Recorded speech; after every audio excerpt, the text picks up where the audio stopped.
आज के टाइम पे मार्वल यूनिवर्स, डीसी यूनिवर्स के अंदर जितने भी आपको सुपर हीरोज देखने को मिलते हैं ना, ये कभी एग्जिस्ट ही नहीं करते अगर ये एक मूवी नहीं आती। स्पाइडरमैन आज से लगभग 20 साल पहले ये मूवी आई थी और आज के टाइम पे आपको जितने भी मार्वल यूनिवर्स, डीसी यूनिवर्स के बड़े बड़े सुपर हीरो मूवीज देखने को मिलते हैं, कहीं ना कहीं छोटा सा क्रेडिट इस मूवी को तो जरूर से जाता है, क्योंकि इसी के एक्टर ने असल में सुपर हीरो कॉन्सेप्ट को फेमस किया था। और ऑनेस्टली जब मैंने पहली बार द स्पाइडरमैन मूवी को देखा था तो मैं भी फैसिनेट हो गया था, क्योंकि कौन ही नहीं होगा। पीटर पार्कर असल में एक नॉर्मल इंसान होता है, उसे स्कूल में बहुत ज्यादा बुलिंग फेस करना पड़ता है, लेकिन अचानक से उसे एक रेडियो एक्टिव स्पाइडर काट लेती है, जिसके बाद वो स्पाइडरमैन बन जाता है। और सबसे तगड़ी चीज, उसके हाथ से वेब शूटर्स निकलते हैं। बचपन में मुझे भी यही लगता था, अगर मुझे मकड़ी काट लेगी कभी भी तो मैं स्पाइडरमैन बन जाऊंगा और मैं उसकी तरह एक सूट डिजाइन करके दुनिया बचाने लगूंगा। और सिर्फ मैं ही नहीं, उस टाइम पे जितने भी लोगों ने इस मूवी को देखा था उनके दिमाग में भी यही थॉट आता था। लेकिन at the end of the day this is fiction. जिसके बाद इस मूवी का प्रीक्वल आया द स्पाइडरमैन 2 और फिर एक और मूवी आया द स्पाइडरमैन 3। लेकिन अनफॉर्चुनेटली स्पाइडरमैन 3 के बाद कभी स्पाइडरमैन 4 बना ही नहीं। और मैंने जब इसके बारे में रिसर्च किया तो मुझे पता लगा इसके पीछे कुछ रीजंस है। रीजन नंबर 1 है इसकी स्टोरी लाइन। तीनों मूवीज की स्टोरी लाइन अगर आप अच्छे से देखोगे तो हमें स्पाइडरमैन 1 के अंदर क्या दिखाया गया था,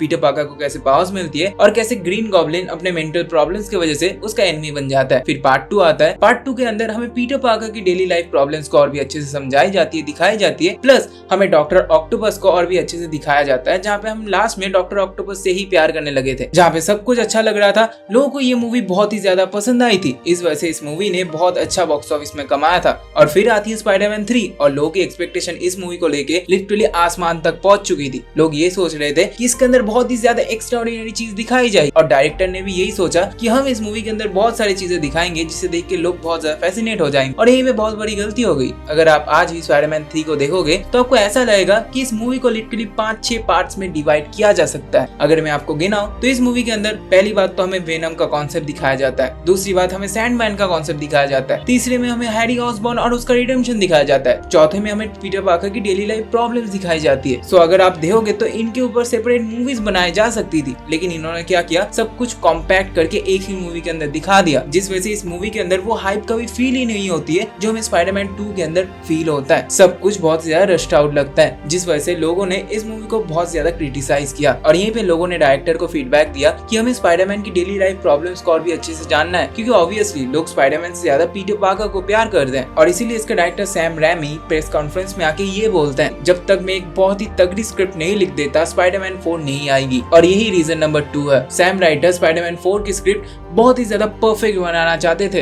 एंड आपको एक चीज पता ही होगी, अगर आप किसी भी चीज को बहुत ही ज्यादा परफेक्ट बनाना चाहते हो तो वो कभी बन ही नहीं पाती है। और स्पाइडरमैन 4 के साथ भी कुछ ऐसा ही हुआ। इसके अंदर सैम रैमी ने मल्टीपल राइटर्स को हायर किया and multiple writers multiple story lines लिख रहे थे, जहाँ पे जब एक राइटर बहुत ही अच्छी स्टोरी लाइन लिख देता था, सैम रैमी उसे अप्रूव नहीं करते थे, फिर दूसरा राइटर आता था और टोटली स्टोरी लाइन को चेंज कर देता था। ऐसे करते करते 2 साल बीत चुके थे और सैम रैमी के पास बस 2-3 कॉन्सेप्ट ही था। पहला कॉन्सेप्ट था मिस्टीरियो वाला, जहाँ पे मिस्टीरियो हमारे स्पाइडरमैन को अटैक करेगा एंड उसको मैनिपुलेट वगैरह करेगा। दूसरा कॉन्सेप्ट था वल्चर वाला, और इसको अप्रूव किया गया था बाय सोनी, जहाँ पे इस मूवी के अंदर हमें पीटर पार्कर की जर्नी और भी अच्छे से दिखाई जाएगी। और वल्चर पीटर पार्कर का बहुत बड़ा एनिमी होगा, क्योंकि पीटर पार्कर फाइंड आउट करेगा कि वल्चर कुछ गंदा काम कर रहा है। फिर मूवी के अंदर बहुत ही तगड़ा फाइट सीक्वेंस हमें एक स्क्रैपर के ऊपर दिखाया जाता, जहाँ पे वल्चर एक्सीडेंटली स्पाइडरमैन से मर जाता है और इस चीज को वल्चर की बेटी देख लेती है। और यही स्पाइडरमैन 4 की मेन विलेन होती है, जहाँ पे वल्चर की बेटी वल्चरस बन जाती है और वो स्पाइडरमैन को एज अ मर्डरर देखती है, जैसे हैरी ऑसबॉर्न देखता था। जिसके बाद हमें एक डेडली फाइट देखने को मिलता है और एंड बहुत ज्यादा इमोशनल होता। सब कुछ सही चल रहा था, एनी को भी हायर कर लिया गया था, लेकिन एंड में जाके इस मूवी को कैंसिल कर दिया गया।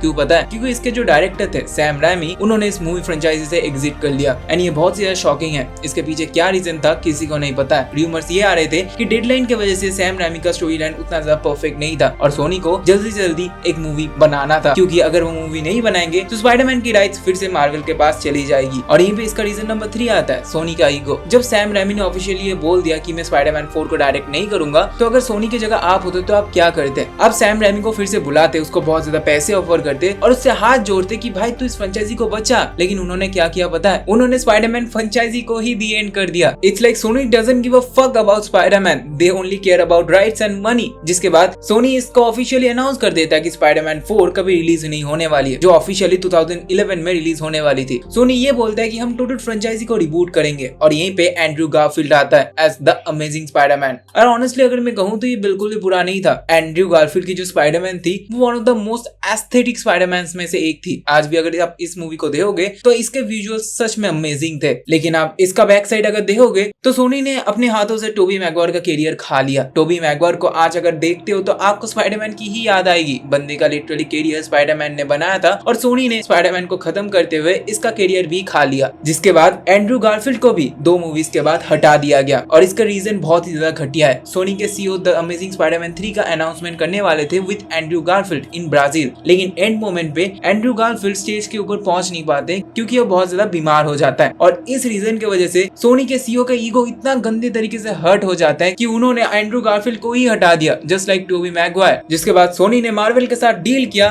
और स्पाइडरमैन ऑफिशियली मार्वल के अंदर आ गया। लेकिन आयरनी देखो, जैसे टोबी मैगवायर की कैरियर खत्म हो गई, एंड्रू गारफील्ड की कैरियर खत्म नहीं हुई। इसके बाद उन्होंने जो जो मूवीज किए हैं उनमें से 1-2 के अंदर उनको ऑस्कर भी मिला है। तो ये कुछ रीजन से क्यों हमारा टोबी मैगवायर वाला स्पाइडरमैन पार्ट 4 आया ही नहीं। एंड ऑनेस्टली अगर मैं कहूँ, इस दुनिया के अंदर अगर कोई भी स्पाइडरमैन मूवी मुझे सबसे ज्यादा अच्छी लगी थी तो वो थी स्पाइडरमैन 3 वाली, क्योंकि इसी के अंदर वो वेनम वाला कॉन्सेप्ट आया था, जहाँ पे अगर आप इस सूट को देखोगे तो इतना ज्यादा कूल है कि आप देख के फिसल जाओगे। और आज के टाइम पे ये रूमर्स आ रहे हैं कि टोबी मैगवायर वाला स्पाइडरमैन अवेंजर्स डूम्सडे के अंदर मरने वाला है। अगर आपको उसके बारे में जानना है तो मैं आई बटन पे एक वीडियो का लिंक दे दूंगा, आप उसको देख सकते हो। अगर आपको ये वीडियो अच्छा लगे तो एक लाइक जरूर से करके जाना एंड कमेंट्स में जरूर बताना आपका फेवरेट स्पाइडरमैन कौन सा है। मेरा तो फर्स्टली टोबी मैगवायर वाला है, फिर एंड्रू गारफील्ड वाला और लास्ट में टॉम हॉलैंड वाला है।